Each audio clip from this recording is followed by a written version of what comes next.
Tell me about what you've done with prison reform, because it's pretty fascinating, I find, with the female prisoners as well, and as the males, where you mentioned it earlier, but when they have that contact or those domestic visits, it really changes their reoffending rate.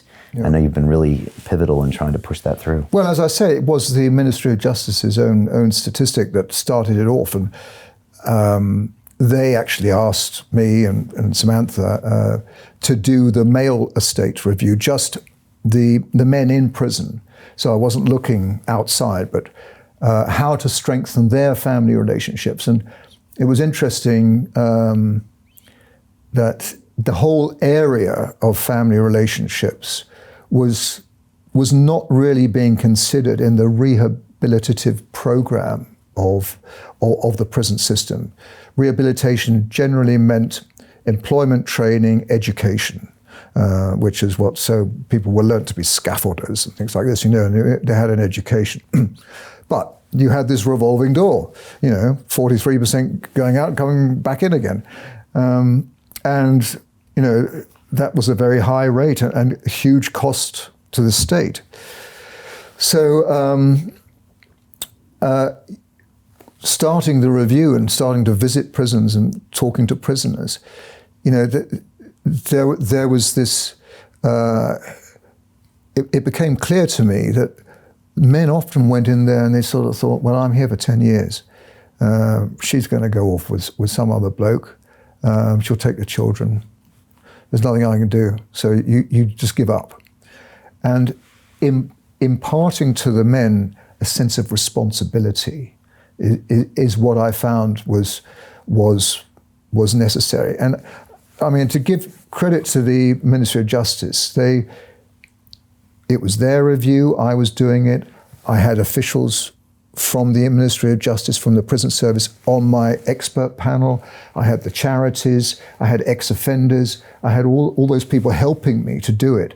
And Samantha and I very much, with her wisdom from knowledge of Westminster, how it works, working with the grain of government. I'm a Conservative peer, so you've got to produce a review which can be made to work, can be implemented.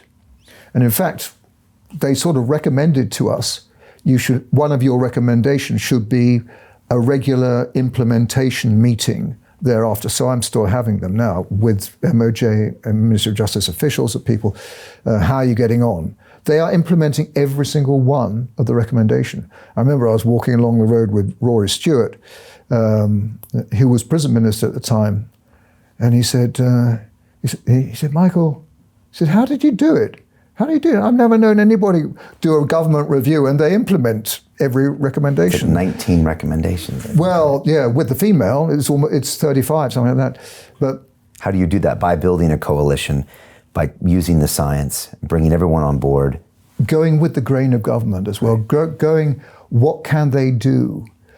So is this recommendation workable to the Ministry of Justice? I mean, you've got the whole money things. I mean, money didn't really come into it too much, but it's a shift in the culture. So I said 3 legs of a stool. You've got education, you've got employment. The third leg is family relationships or committed relations, significant other. A lot of men didn't have families. You've got that 3-legged stool. If you haven't got that leg, it's going to topple over when they go outside. And I call it the golden thread, which should run through the whole rehabilitative process of prisons. And actually, they've taken it on board.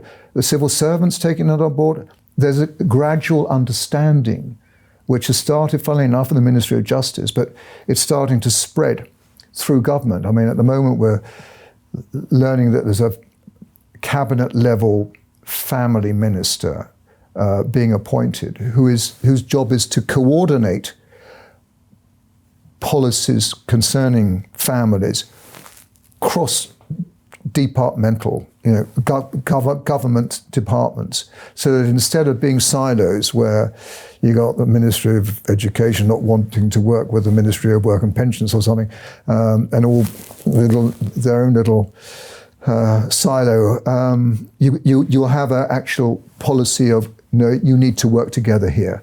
at local level, local council level, and at government level to produce workable, good policies. You put a lot of time on this. Well, I mean, look, I'm in my 70s. There's one of my verses, Psalm 90, it's a psalm of Moses, it's great. In the middle, it says, Lord, teach me to number my days that I may have a heart of wisdom. And that really hit me when as I got older, and I thought, I've only got so many days, and you depend on the Lord, and the Lord's given me the helper from Samantha who's got huge knowledge. I've got allies there like the Centre for Social Justice and other allies in Parliament, and you just meet with ministers, you argue, you're trying to put the importance, and the culture's shifting. I think it's slowly shifting. Every department, we even talked to the Treasury. Do you know what stable families, if you have more stable families, would mean to the productivity of this country? Why is the UK so poor in productivity? Could it be connected to also the graph which shows we have a lot of family breakdown? The bloke in the office who's getting a divorce, is he going to work very well? He's going to be stressed, he's going to be anxious. So it's slowly, and one prays. When Rory Stewart said, how do you do it? I didn't. I just went like that. I don't know if he understood it.